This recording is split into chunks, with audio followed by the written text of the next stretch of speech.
This week on the Sports Initiative podcast, I sit down with football researcher Jasmine Baba. She discusses her interesting journey into the industry and how coming from a non traditional background has helped her forge a career, her work as a freelance consultant, as well as the European football markets such as Germany and Austria, and how this differs from the Premier League. As always, if you enjoy this podcast, please make sure you share it with friends and family. I hope you enjoy.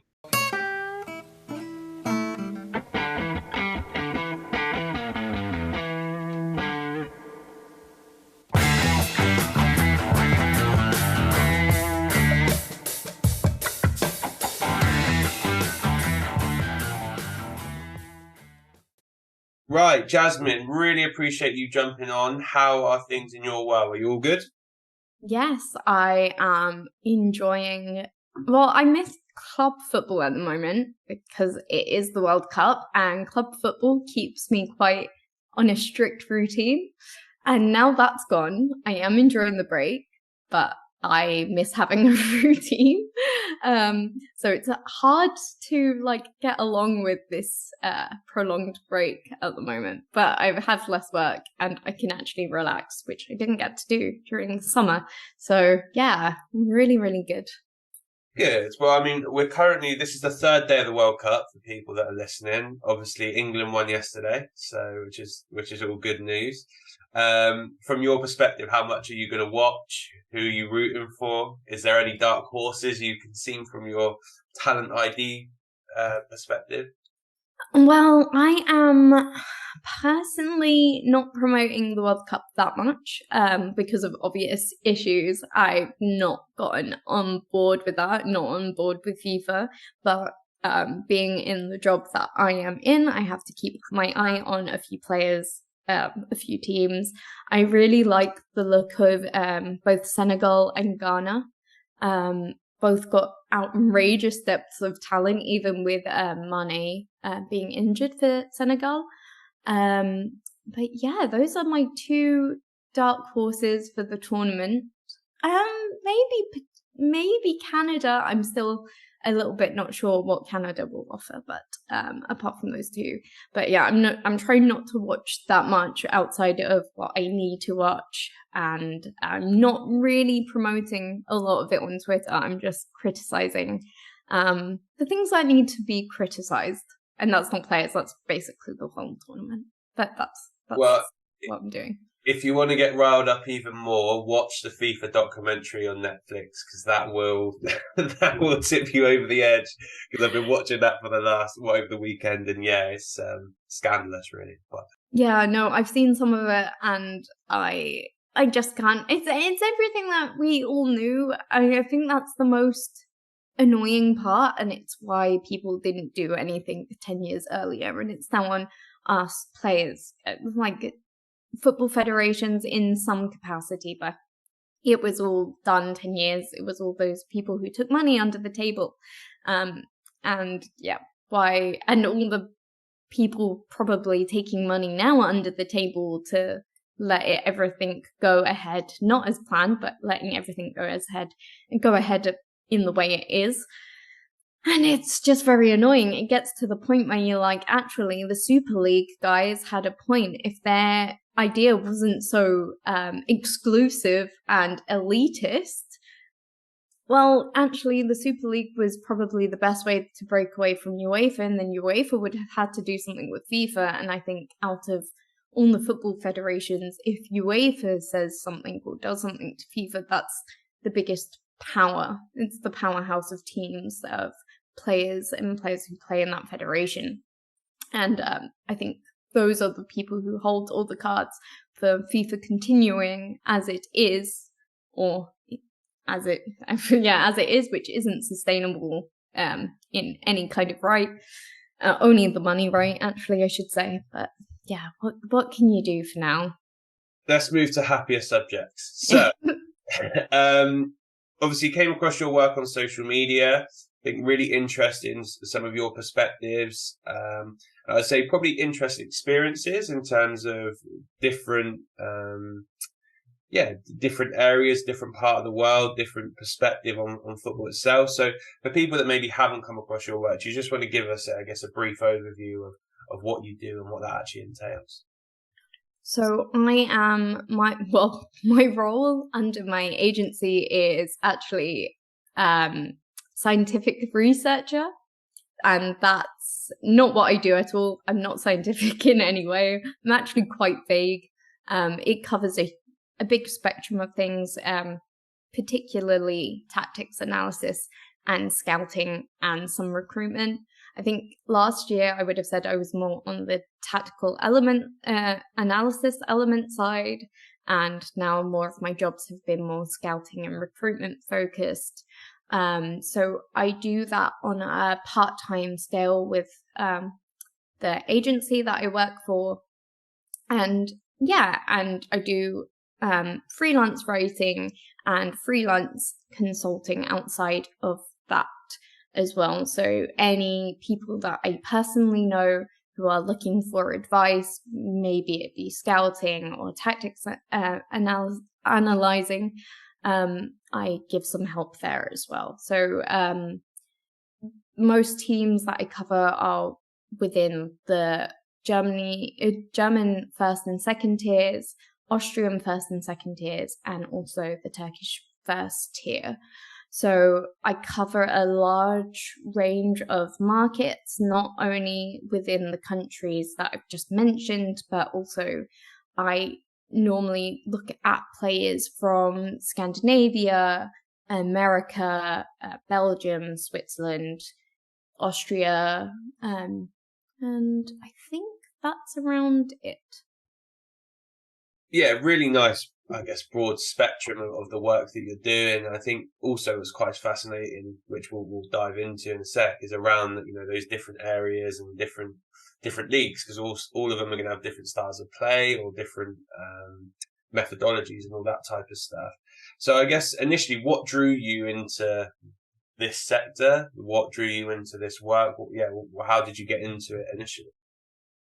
So it's a really weird one, and I will always get looked at. If someone has my CV, although it's really updated to be mainly football focused now, if people even look at CVs anymore in my world, this was always a sticking point. So at school, I left at 16 after GCSEs, and then I went to do a BTEC National Diploma in Music, and I went to university to study music, and I only lasted around a year before dropping out. And then I worked in retail for around 5 years, from around, I think I was 17 till I was 22.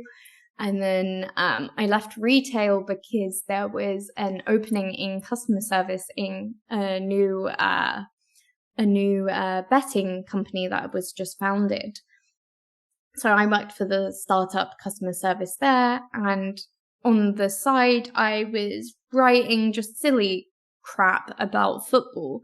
I was always interested in football. I am the youngest of 4, and my older brother and sister, the 2 eldest, were really into football, would play, would watch, would put it on the radio.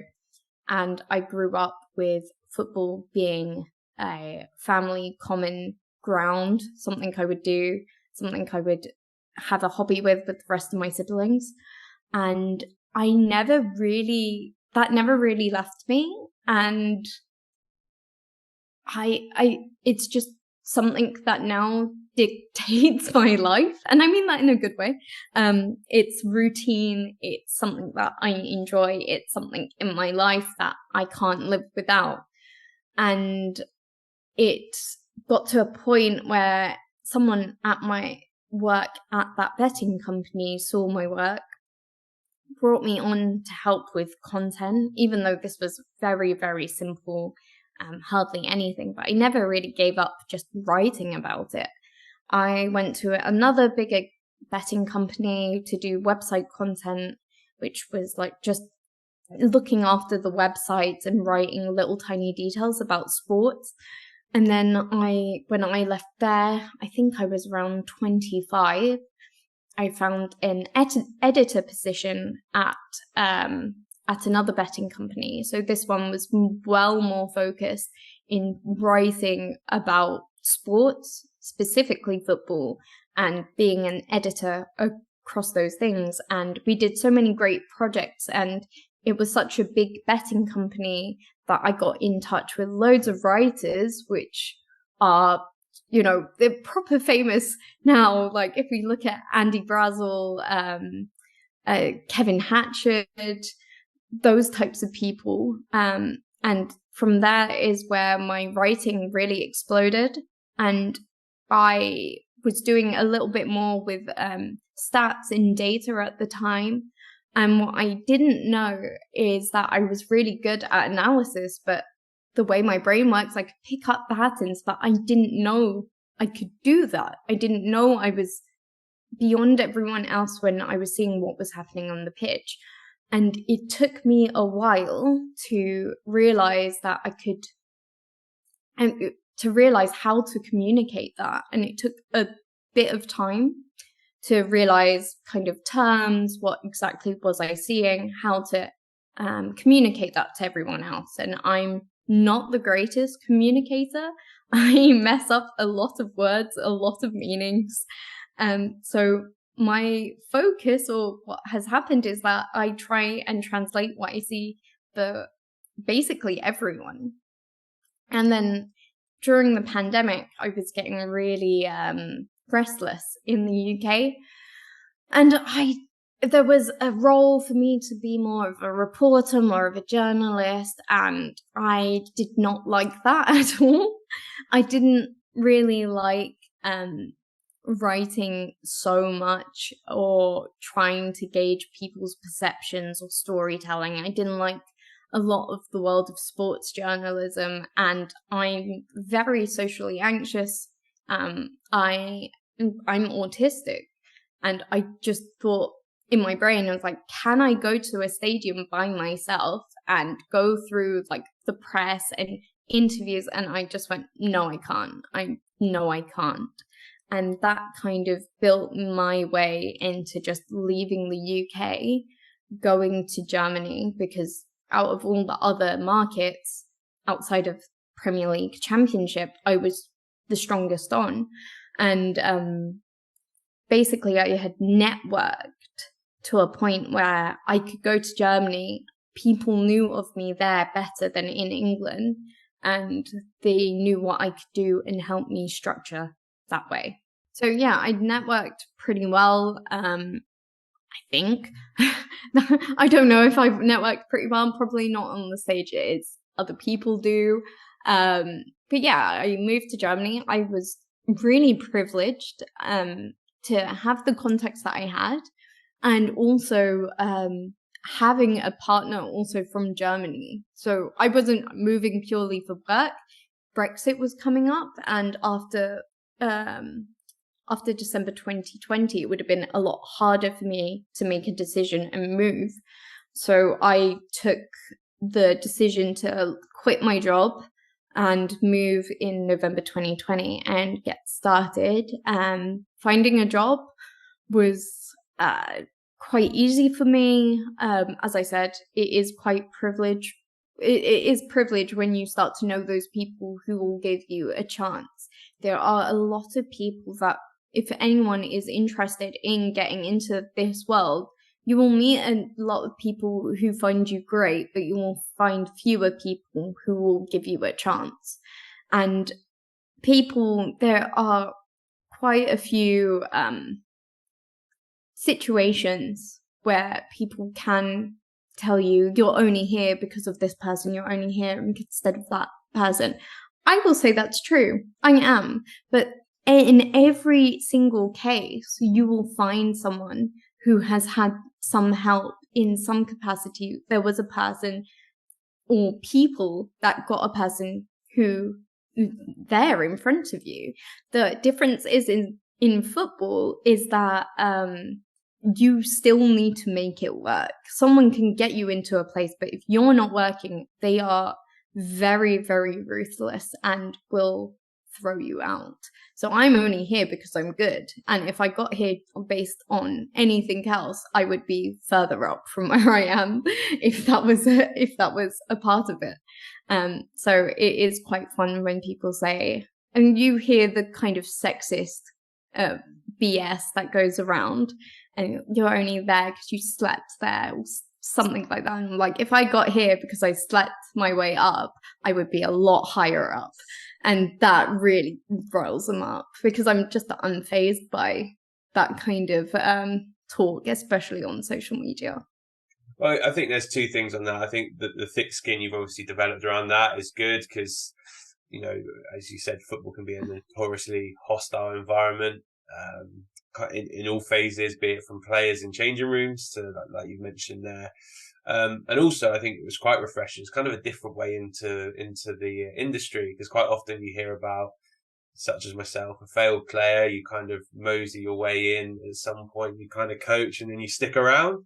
Or, you know, you, as you mentioned, you're friends with someone, they bring you in and all of that type of stuff. But to come from that kind of betting backgrounds, or, you know, non-traditional backgrounds, to then kind of be in this space, I think it's quite nice to see how, I guess the sports industry, football industry has realised actually we can get practitioners from outside that might provide a unique skill set that maybe we had traditionally missed. So I guess on that front, how do you think the use of statistics has helped you within this industry? Because, as you said, like from a betting perspective, I don't know a poor bookmakers, so they obviously know how you know statistics work, etc. How have you found that?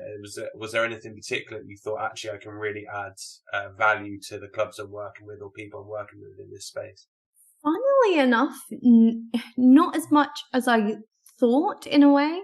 I think that's just because of how data is working in the space right now. You need to be really good at machine learning kind of technologies, which I know a bit of code. I know enough code to get me around. But in terms of some of the data scientists are doing, it is kind of crazy to see how this kind of boom in data scientists and, you know, just technological advances around football clubs. So it did help in time of knowing what to pick and how to express my point with data. I think gambling had given me that basis, for sure. And I think it does leverage someone in like my position who's more, I don't want to say eye test, but that more tactical analysis without any data and using data to back what I'm seeing. Is there's a lack of that at the moment in people, and I think a lot of clubs are missing someone like that. So to be that person is really, really helpful for me, and that is down to my background. It definitely has helped in, as I said, a writing manner when it comes to where I came from and applying that, especially in some of my earlier work for the betting companies. But yeah, it's just the fact that data as a whole has exploded. It's kind of changed the whole interface of what it is to know machines and numbers. And I think betting is like one of the easiest ways to get into football in a way, or to know football, because if you are one of those people who knows how to build those machines, who calculate and read the odds, especially if you're taking it from everywhere else, and apply that from the data from your football game, you get you basically get what you have at Brentford. So, you know, the gambling guys came in, knew how it was going to run and work. And I won't apply the very overused title of Moneyball, because I think that's overused and I think that's used in the wrong context. But I think a lot of people realize how big people from a gambling background, a mathematics background, can have in football now based on that kind of knowledge. And there's people like on Twitter with Soccermatics, David Sumter, as well as like the Brentford guys. There's a lot more I'm probably missing in actual mathematical statistics who can that I am not those persons. I'm not those kind of people. But I do know, and again, it's what people are lacking from either space, the data or the tactical space, is how to make it work for football, or how to translate it back, how to make it work in data. So I don't do much coding myself. I don't make any of these systems myself, but I know what to look for on Opta to make a good statistic that's going to help me, for instance. So there's one, everyone loves XG and XGA now. However, when looking at the Zweite Bundesliga teams, those weren't properly predicting where they would be in the table or their performance. So we narrowed it down to, I can't ever remember what I actually narrowed it down to. It was something like XG on target difference with shots on target difference. And that gave a far clearer picture than XG and XGA, where it was actually used. So it's kind of knowing what you're looking for in these spaces rather than knowing how to do it. And that's where I come in, because I don't know how to do it. Makes complete sense. There's I think it's called the Sloan Conference out in Boston, MIT, and it was basically, they have all the industry looking at data analysis and all that type of stuff, and have NBA, NFL, football, and they put up previous year's conferences. And I remember when I was first looking into this space, watching one of their like panels, and something that really resonated with me, that kind of ties into that, is football now has all the data that you could possibly want. It's figuring out what's useful, and being guided by the data, and not being data driven, was, I think, the line that came out. Because actually, as you said there, it's like you can't drive just looking for data, because there's so much. It's like, well, we're going to use that in this specific context, which I think is really interesting. From your perspective there, that you're mentioning around, I guess, identifiers and all that type of stuff, what do teams, or what do people come talking to you for? So you mentioned that, I guess, tactical sides.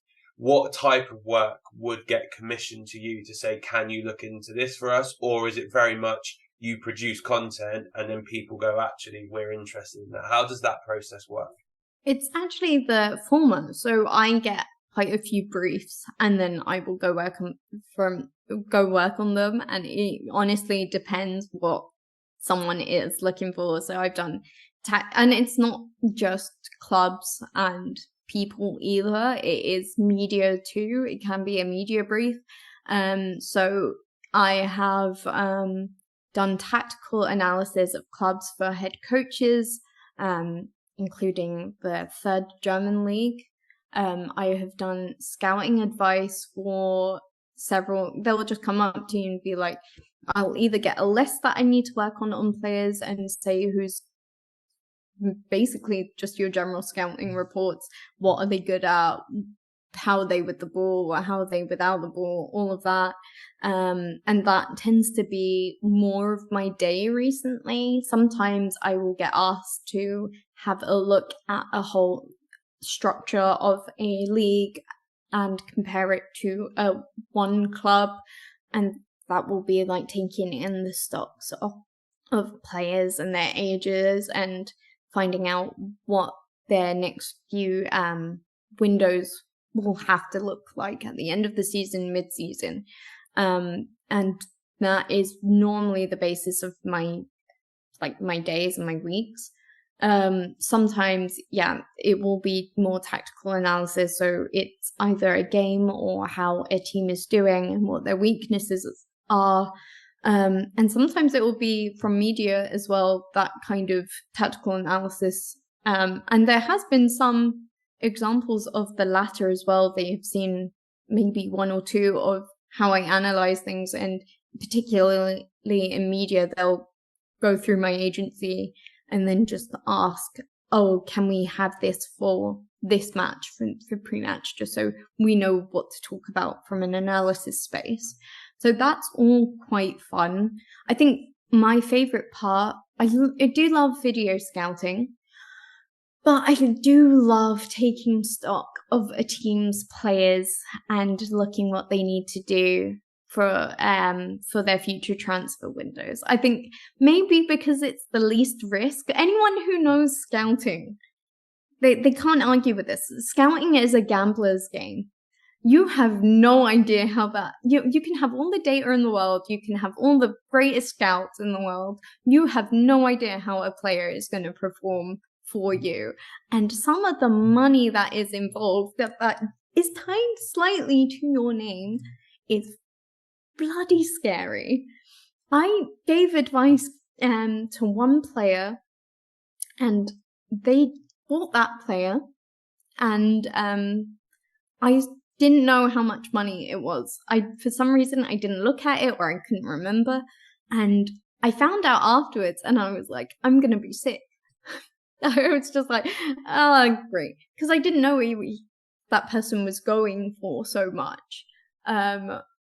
And yeah, it's while that is fun, while I have the greatest faith in myself, well, not really, my partner will probably disagree with that, but while I feel like I have the greatest faith in myself, it does make me feel sick sometimes, and I do prefer the kind of easier taking stock and just telling people what they need to do rather than being a gambler myself. It sounds like what you need to do is try and get a sell-on fee percentage. If they get sold on for a profit, get yourself a little sell-on fee. How much it's for. In terms of like templates and formatting that you're being asked to do, does that come as part of the commission of work? Do they say, we want you to do this work and here's the format we use? Or is it very much you have your own style, and because you have your own style, they then come to you for that particular type of work? So I think it honestly depends on the league of teams. So higher the league, they'll basically want something more in their branding. I don't think they've ever given me something to work with, and I've just set it to their branding. But most things we will do, especially second, third, lower even leagues, they will normally just give us the brief, and I will just do it in our own style. I also have someone who is above me, basically my boss, or just like direct line.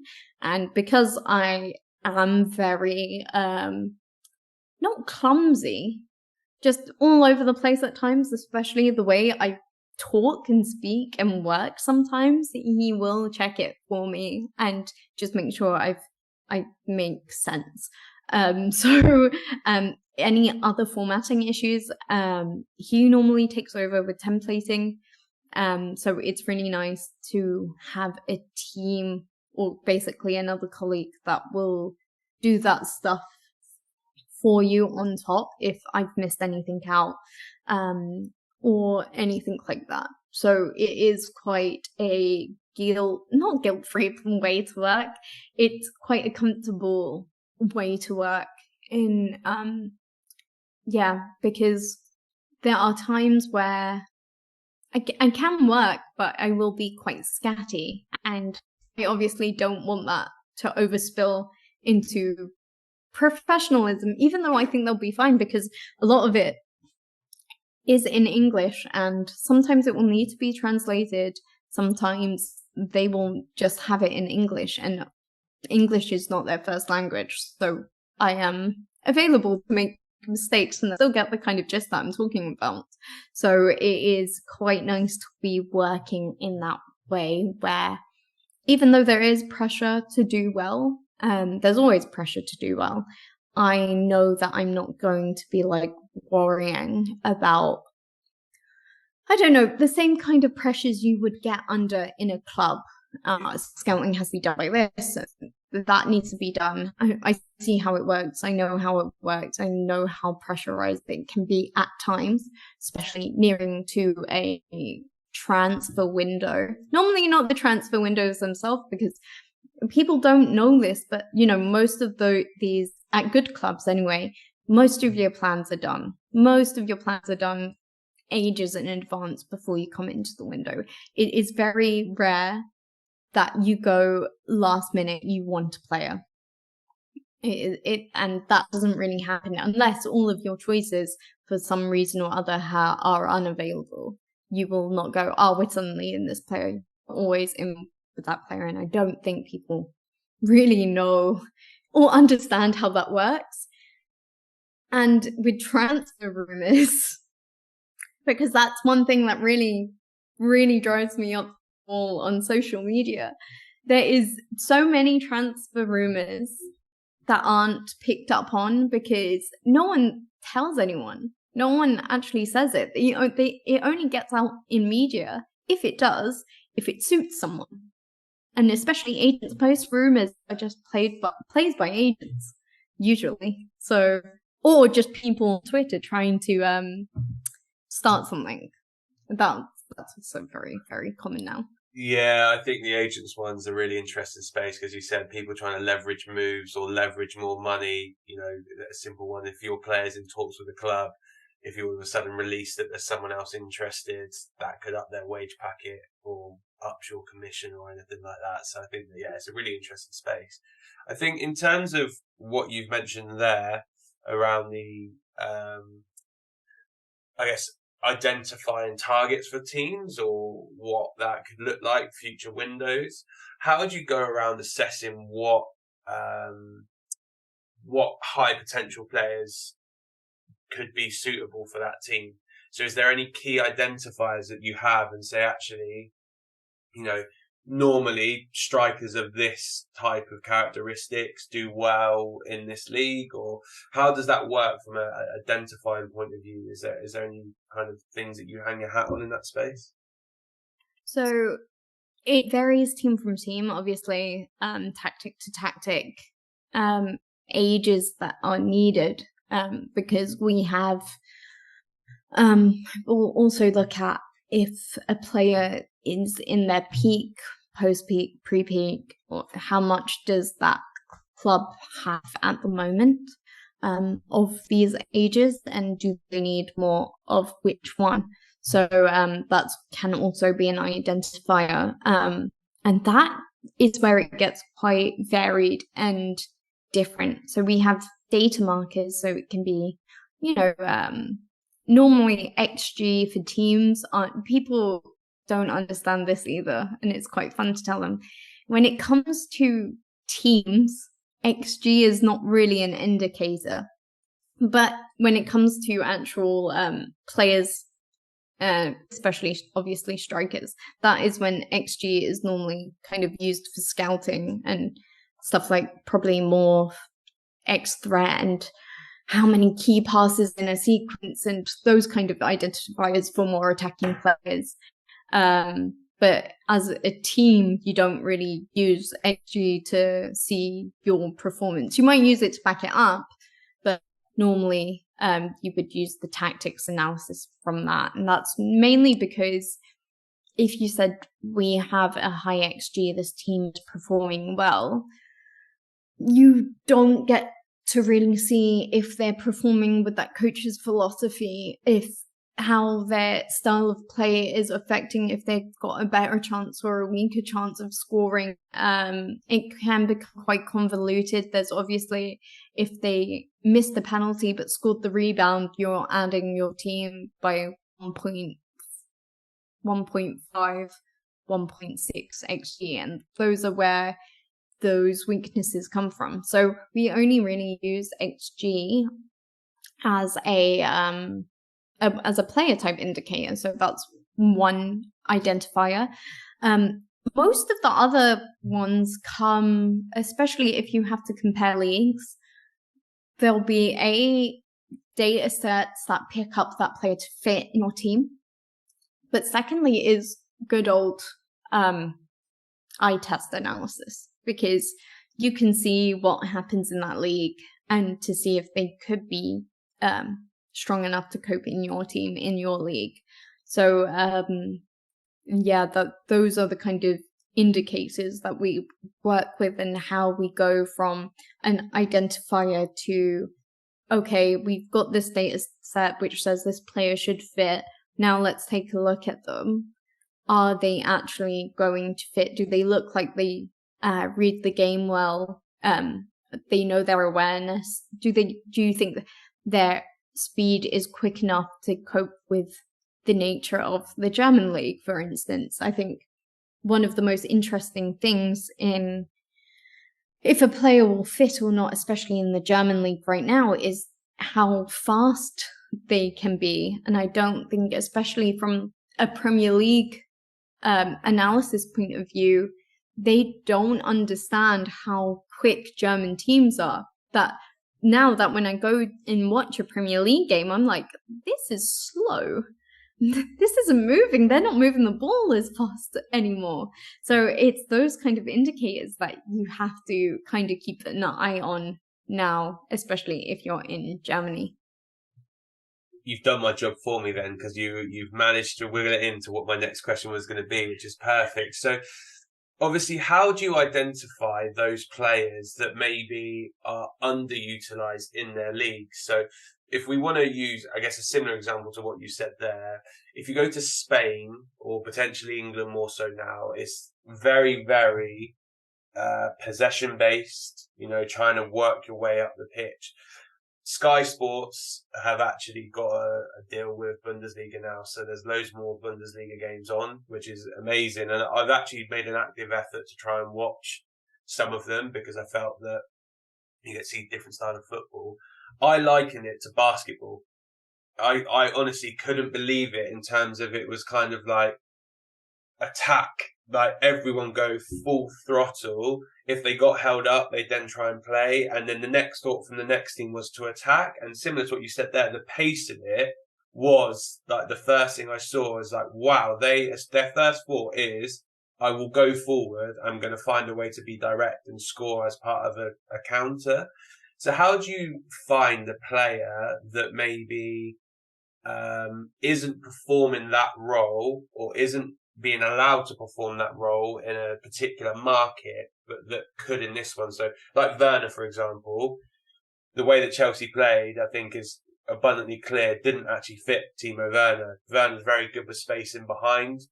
He actually may have done better at Tottenham. If you'd had Kane dropping in with Son and Werner running in beyond, that might have been a type of dynamic that would have worked better for him than playing that possession-based game.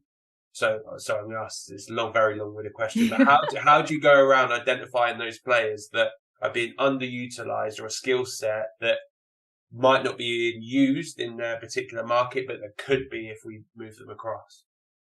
I mean, they will show some promise at some point that will probably push their data up. So that is where you find them. You have a specific kind of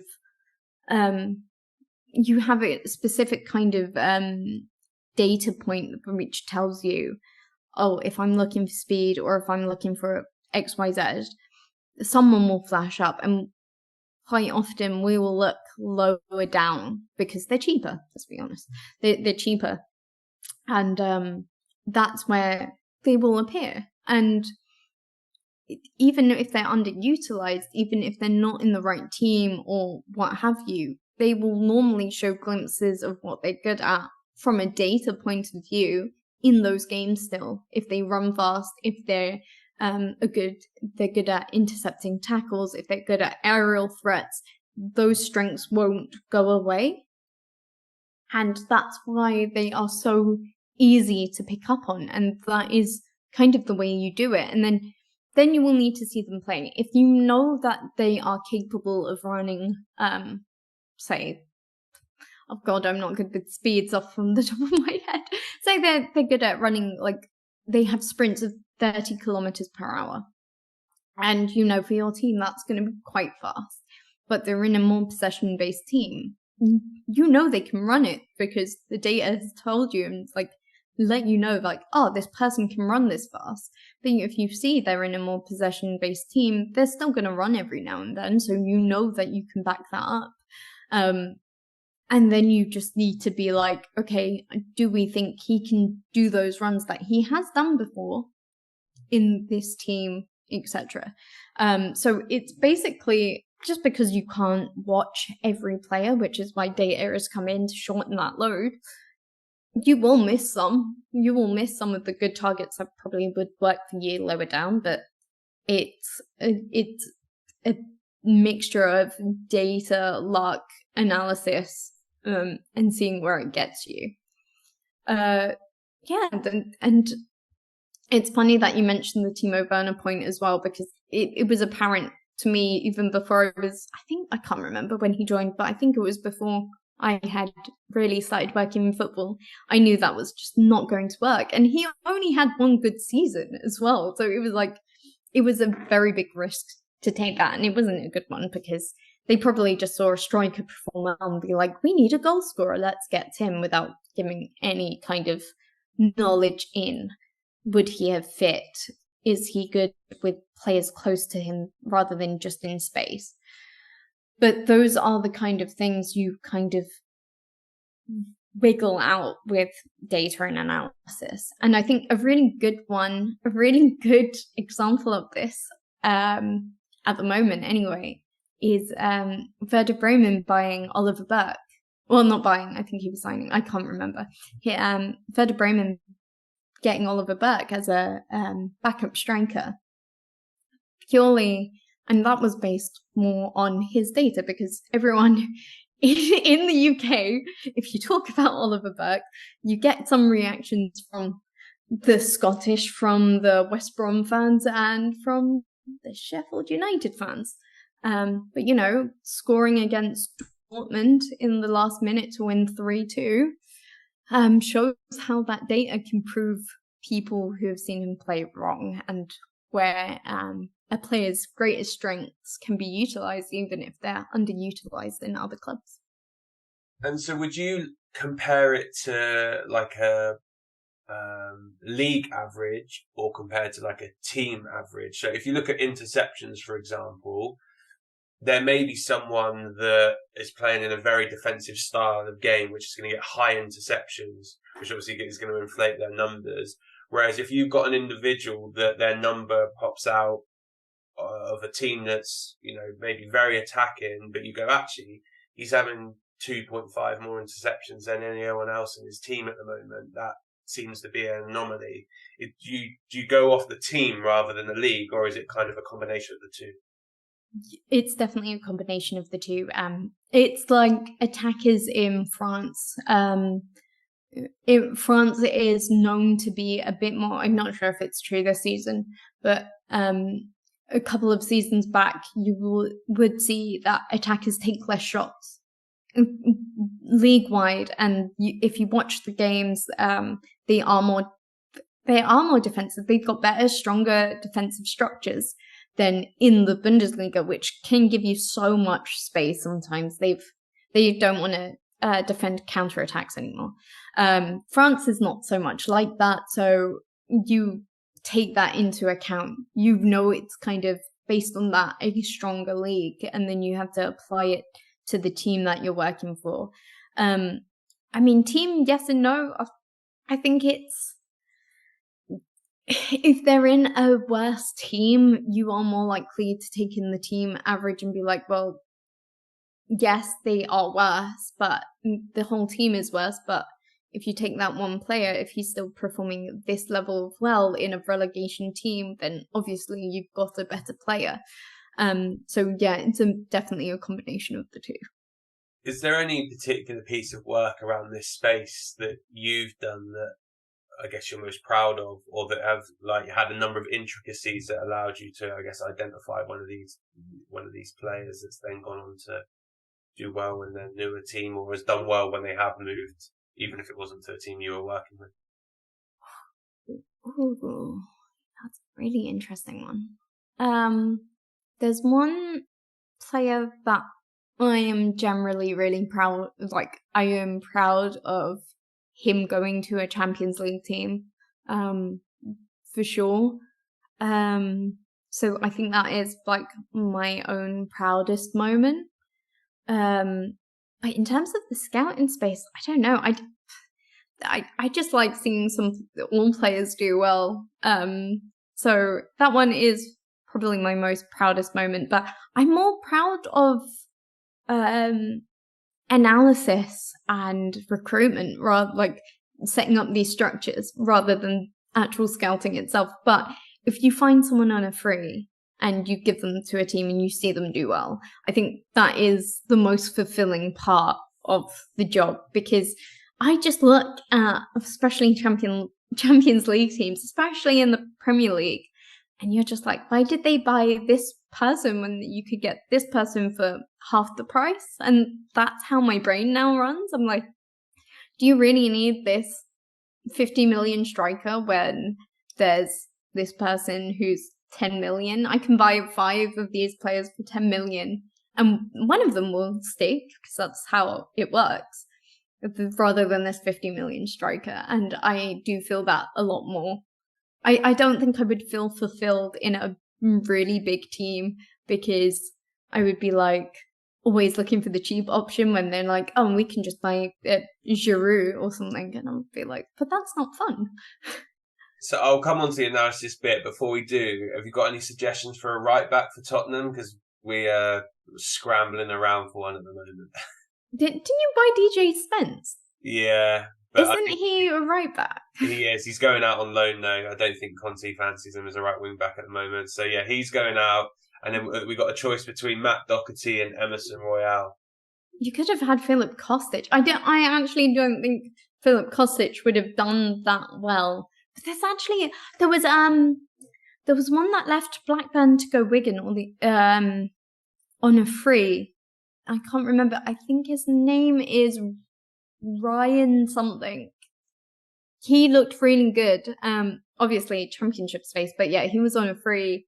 I think only Wigan picked him up, so I don't know what the issues were there. Yeah. I don't know if he's even playing at Wigan, but let me find out. Yeah, and any help would be much appreciated. I'll try and pass it. Ryan Niambe was on a free from Blackburn last season, and only Wigan picked him up. And I really liked the way he played, so I would have said, is he actually right-footed, or am I going? Oh no, right-footed again. Oh, yes, it's in German, and I forget that I need to translate. He was, what year are we in? 2022. 25-year-old, or 24, 25-year-old.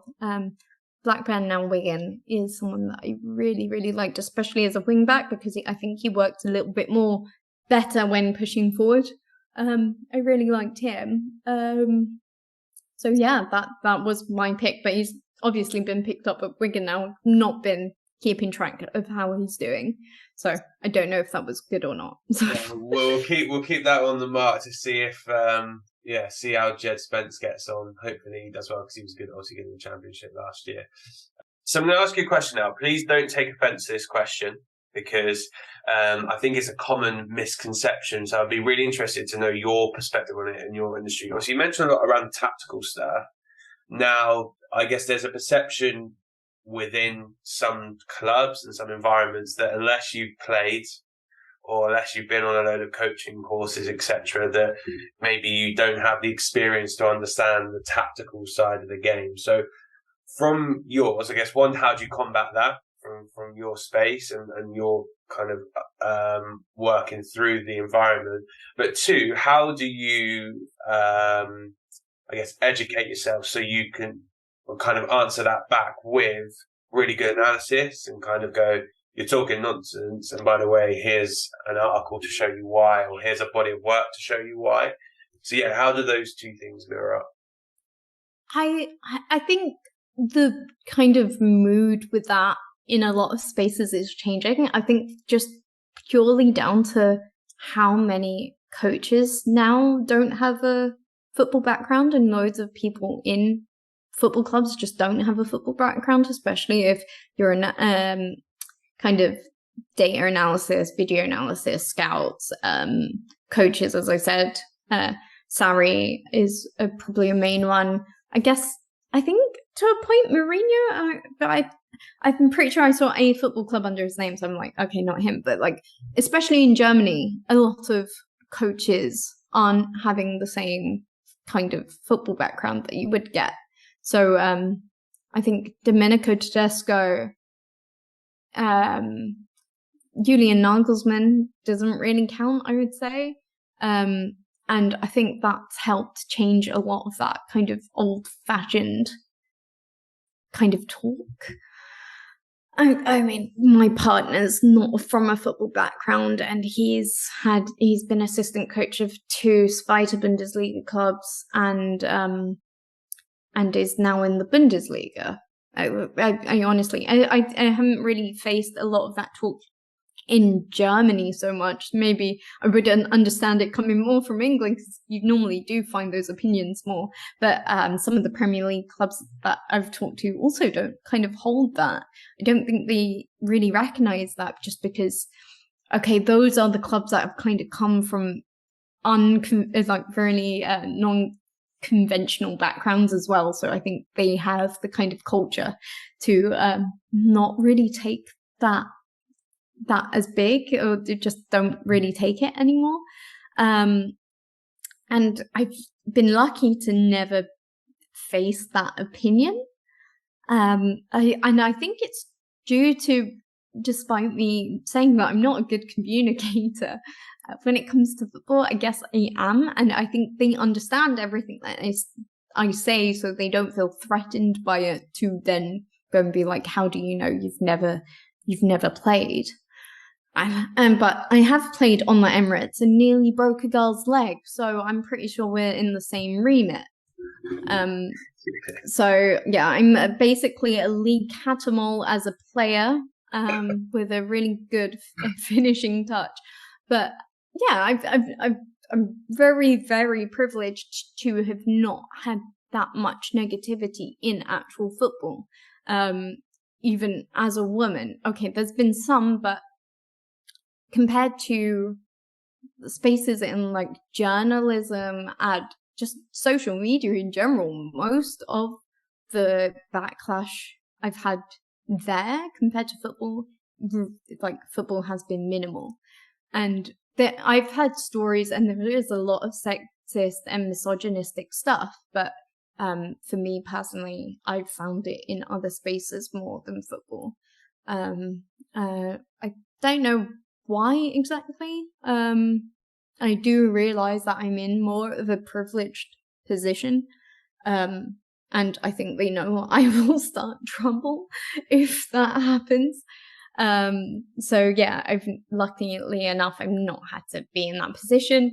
If that ever did happen, I would just tell them, well, you can listen to me if you want, if that is your choice, but I'm going to be here either way. So it's up to you if you want to take on what I'm about to say or not. That does not affect me, it only affects you.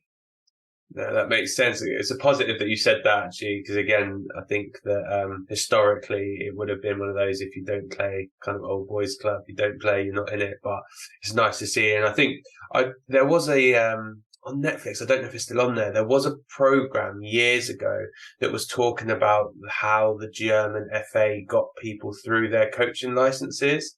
And it highlighted how that actually people had come from non-traditional backgrounds into it and stuff. And it's really good, all in German. So it meant more of a watching brief for me rather than listening. But yeah, I found that fascinating in terms of that process. How do you, from your perspective, I mentioned kind of around the educating yourself on that space and keeping up to date with, particular trends or new ideas that are coming into the game? Is it a case of what everyone does, which is just watch and have briefs on Twitter, or is there anything you actually actively do to go, actually, yeah, I'm going to stay ahead of the game in this space? I try and learn. I try and see what I feel like is the next big thing coming. In terms of like tactical trends, I will just get that from watching. I think I don't really like to predict or etc. If I think I know what will happen, I will say, but I'm more of, here is the evidence in front of me, and then I will make a point, rather than the other way around. Which is surprisingly not how many people do things. Especially in the UK, and especially UK spaces, people normally make a point and then find the evidence rather than the other way around. So that is basically how I keep up to date. If there's anything new happening, it will be just finding it. And I realized that I will probably never be the person in front of someone or new at something. I think there's a lot of, and it's bad from like a mental health space as well, that end in like a kind of burning out, to feel like you have to be on top of everything, you have to know everything new, and be first to know and stuff like that. And there is sometimes guilt that, am I doing this properly? Do I know what I'm doing? This new thing, why didn't I know this? But it's better to just like wait it out and then just become the best when you know the clarity of it. So if it's a tactical trend that everyone's talking about, you just kind of have to run through a few questions, especially if you get affected by social media. Like, is this an actual trend? Is this what that team is intending to do? Will it actually take off for other teams? Is it actually relevant? Because a lot of the time it's not really relevant. It's not relevant to how the team works. It might just be like a set piece or something. Set pieces are important, but that's not the way I work. I don't understand set pieces outside the bare minimum, and I'm not a set piece specialist. I'm also not a goalkeeper specialist. So those two things go over my head, and I'm okay with that because we have specialist people who know that a little bit better than I. So I just keep to the things that I'm good at, because basically people will want you for what your actually talents are and not what you're trying to convolute yourself with. So I just try and keep on top of the things that I'm good at, and if there's something new, trying to incorporate it into my space by watching it and seeing if it comes more common. For example, again, not my space, but the person lying behind the free kick. Like that is one that actually is important, because everyone uses that now. Everyone. I've not seen a team not use that anymore.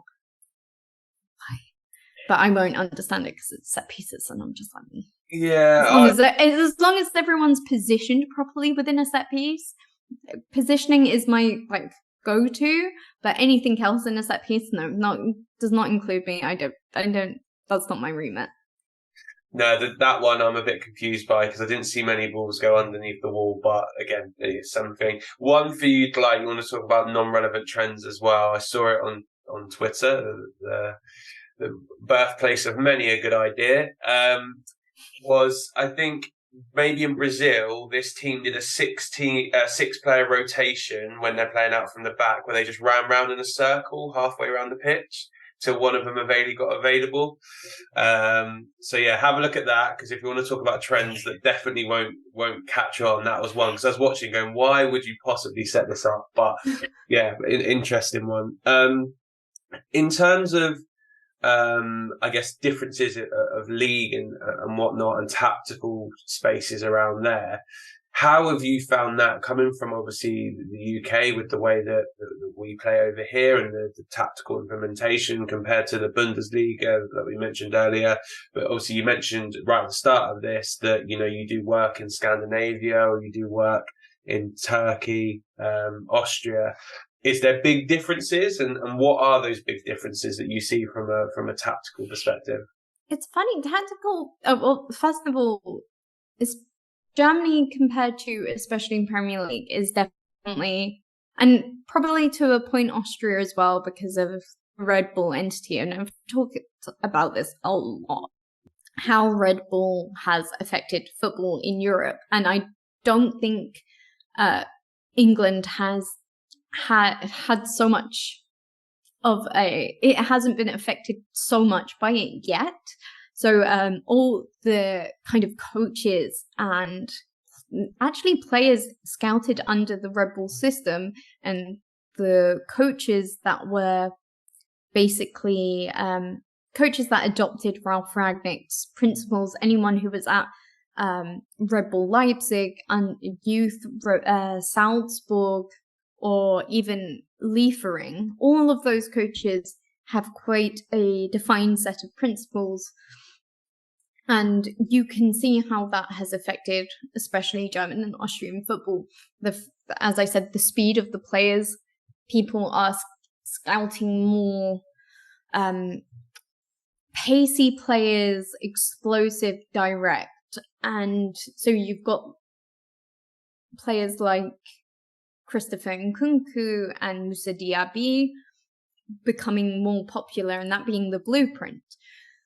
And it is surprising at how many coaches, especially last year or the year before, were from that entity, and then the football that they would play. So all of this like high intensive press, focus on quick transitions, and then no one could do anything in possession with the ball. To a point that we saw like Dortmund concede over 50 goals, one of their weakest defenses in around 15 years. Same with Borussia Mönchengladbach. And as I said, as we were talking about earlier, the kind of pace difference is due to everyone having the philosophy of Ralf Rangnick, or being developed some kind of way from Ralf Rangnick. And that's something that is definitely different. And you have to be like, okay, it's not that the football's slow, or maybe it is slow, but they are just more possessional based sides, and you're going to have to work with that. That is probably one of the main things that you see. And probably it's just that, where have these coaches come from, and what kind of styles have they adapted to? Because, you know, there's now Roger Schmidt at Benfica. Benfica with that Redbull background. It is Benfica, right? I think so. It's one of those things that my brain will actually just blank out on, and I will get it wrong. And well, because they called Jesse Marsh as well, obviously he's over with Leeds and started off exactly, and that's why it is kind of like that. Yeah, Benfica, because they're also Lisbon, and they use that in Germany, and that really confuses me. So you're starting to see kind of this domino effect. You had, I think it was Oscar Garcia at Reims. You've got Roger Schmidt and Benfica, who's doing magnificently well. And then we're starting to see it with Jesse Marsh at Leeds. We don't know if that will actually work yet, because I think some, especially smaller clubs, have figured out if you give him the ball, he can't do much. And those are the kind of principles that you see changing from Germany, Austria, and then when you go to the UK. Turkey, I can't speak that much about. It's a newer market for me. And also, it's very crazy. Just the kind of, everyone's seen the kind of recruitment strategies these teams adopt, and the amount of older players and older superstars that you get from the Spanish, the English, the German leagues that have gone to Turkey. So that one is still completely wild. Don't know what's really happening there or how they play. So that one's going to be a very exciting one to try and figure out. But all of these things you have to take into account. Normally you can do them on case-to-case basis, and especially in scouting, all you need to do is like keep it to a team and a league standard. And you don't really have to compare a lot of the leagues together. So I'm quite lucky in that regard. But you see patterns, like there's a lot of scouting from the German 1 and 2 leagues, or especially the 2nd and 3rd leagues from Denmark, Sweden in particular. They like that kind of market because it tends to be cheaper. You tend to sometimes even get a Champions League, Europa League, Conference League Swedish player to come play in the 2nd Bundesliga and then progress. So it's quite interesting, the patterns of scouting and the patterns of tactical, just tactics analysis, and how, from where coaches have come and like the blueprint of players and where they're coming from, sets that into motion and sets this kind of whole domino effect of how countries are different and how they're the same. Okay, so I've got two more questions before we'll let you go and enjoy the rest of your day. The Ralf Rangnick one, obviously, came over to the UK. We're just after the Cristiano Ronaldo interview, which didn't seem particularly positive. And over here, I guess the perception I have at least is a well-intentioned individual that probably went into a role that didn't fit him, realised he probably couldn't alter the state of the club as he'd want, and thought, yeah, that's me done. What's the perception of him in Germany? And is it as glowing as, I guess, we were informed in the UK? Because we were, nicknamed, I think, the professor, and kind of going, oh, he's going to change everything about Man United, and that didn't necessarily take place. So what does that look like in Germany? There is a lot of respect for Ralf Rangnick, and I think there's people know the amount of influence he has on the game and how to build the team. He is probably the greatest person, and he is so clever that his team is as smart as him. So his assistant manager under the Austrian team right now is Lars Konetka, obviously was under Pep Guardiola, one of the greatest analysts ever. So he is respected as that point. He does have a glowing CV. I think the only thing people dislike him for is being a part of the Redbull kind of entity, which people do not like. It's either due to their politics, the fact that they're not traditional, loads of these things. And I think that's the only time people will kind of make fun out of him or where he's come from on that bit. But there's still a great respect. He did wonders with his clubs because he knew how to structure them. He knew how to put an infrastructure into place where it was game development, scouting, recruitment. He did all of those things, and he is still to this day, even by the top coaches, Jurgen Klopp, Thomas Tuchel, still greatly respected. So that is very true. On the point of him coming to Man United, I thought it was going to be good, but that was on a condition that Man United would actually take anything of what he wanted to do, which it looks like they didn't. And I think that was all what we were going to expect. Man United is a weird club because they seem to only want to kind of buy superstars in a way, or have a youth and promote youth, and only these two things. They won't go really middle of the ground players that actually fit in their system. And to get someone like Ralf Rangnick, especially on a interim basis, and be like, oh, you're going to be the director of football afterwards, and then not also follow through with that, it's very, very strange. I think Ten Hag is a great manager, but I think the problems at Man United still remain the same. And that's basically that the fact that they needed a complete wide restructure, but no one's willing to actually do the work for that. So I know Eric Ten Hag was like, I've got my own analysts, but then Ralf Rangnick wasn't supposed to be an analyst, so I don't know how they managed to screw the pooch on that one, but they did. Yeah, I think it's a really interesting point. I think, from me, at least from the outside, what Alex Ferguson used to do really well is go and raid his competitors, and it's something that Bayern Munich do probably as good as anyone. Actually, they don't do it that much. Like people have that common misconception. I don't think. Okay, now it might be different because they bought Sabitzer when Julian Nagelsmann came in from RB Leipzig, but before then they hadn't. Well, from Dortmund, because the main one they kind of suggest is Dortmund. They hadn't bought anyone or brought on anyone from Dortmund since maybe Goetze. I can't remember the last one because people like Hummels, Lewandowski, not Lewandowski, but Goetze, they went like Bayern, Dortmund, Bayern, or Dortmund buying Dortmund. So the years I can't remember, but I want to say the last one they bought from Dortmund was Lewandowski in 2014-15.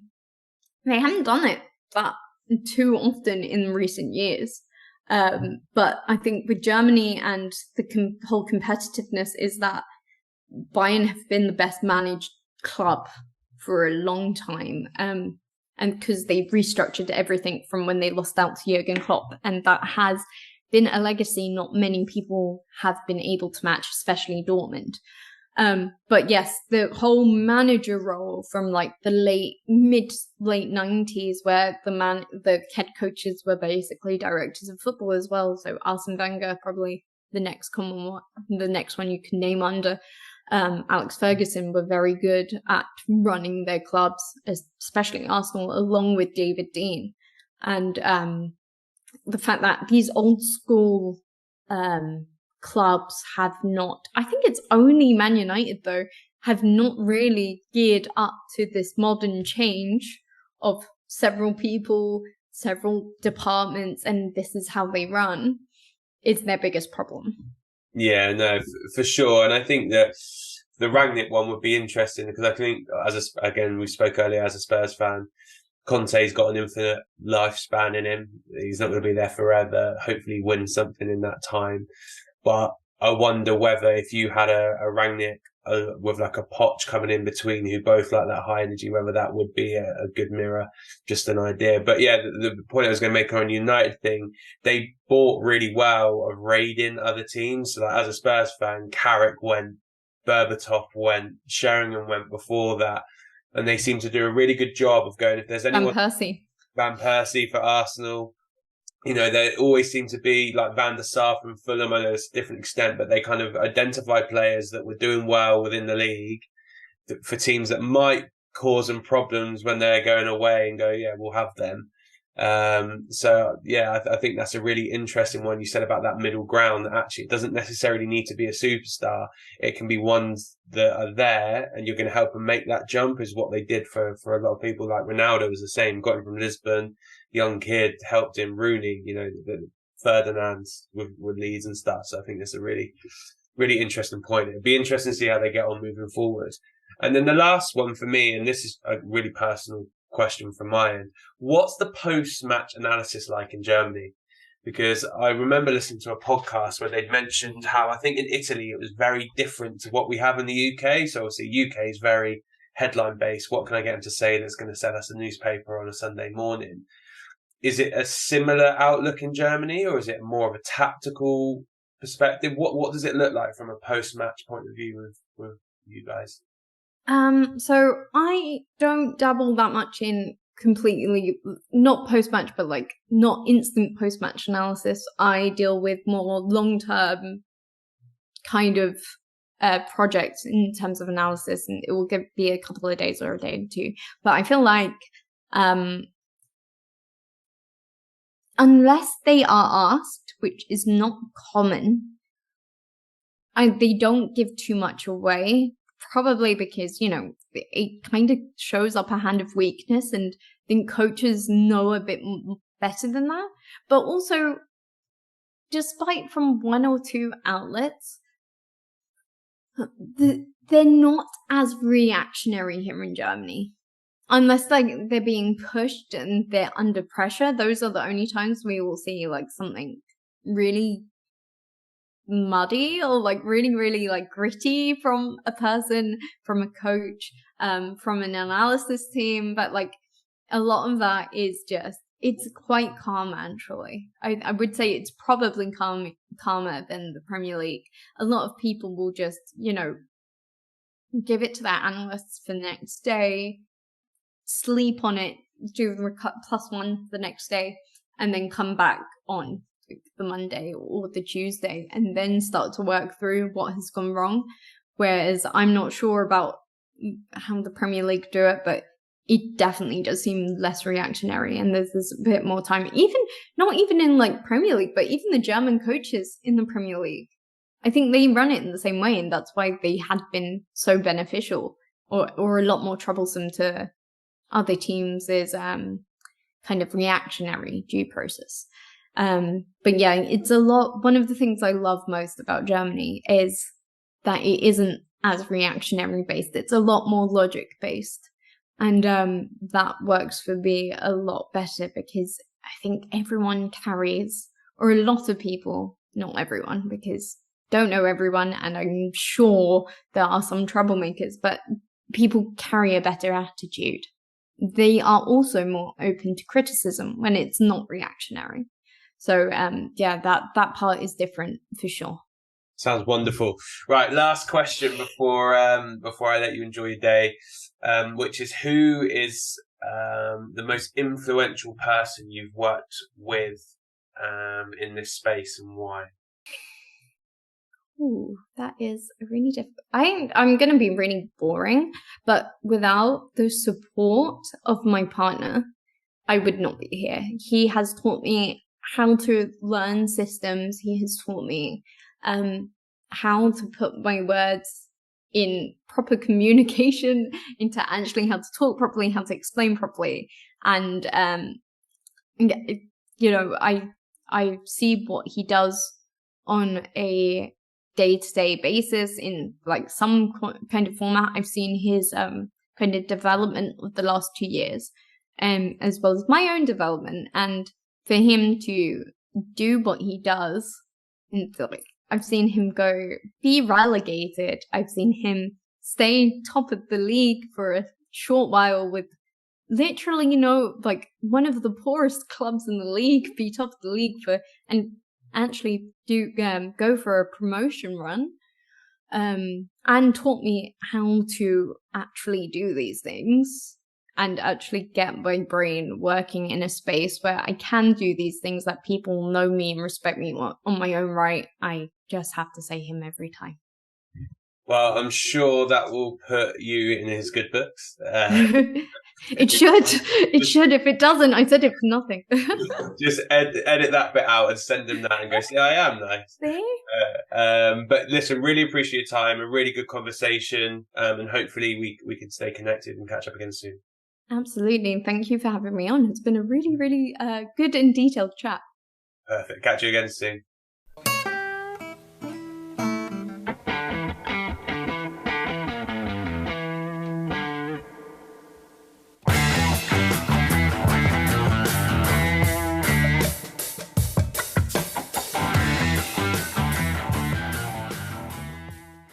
Thanks for listening to the Sports Initiative podcast with me, Michael Wright. Please remember to follow us on Twitter, Facebook and Instagram at the Sports Initiative Podcast, and share this podcast with friends and family. I'll see you next week.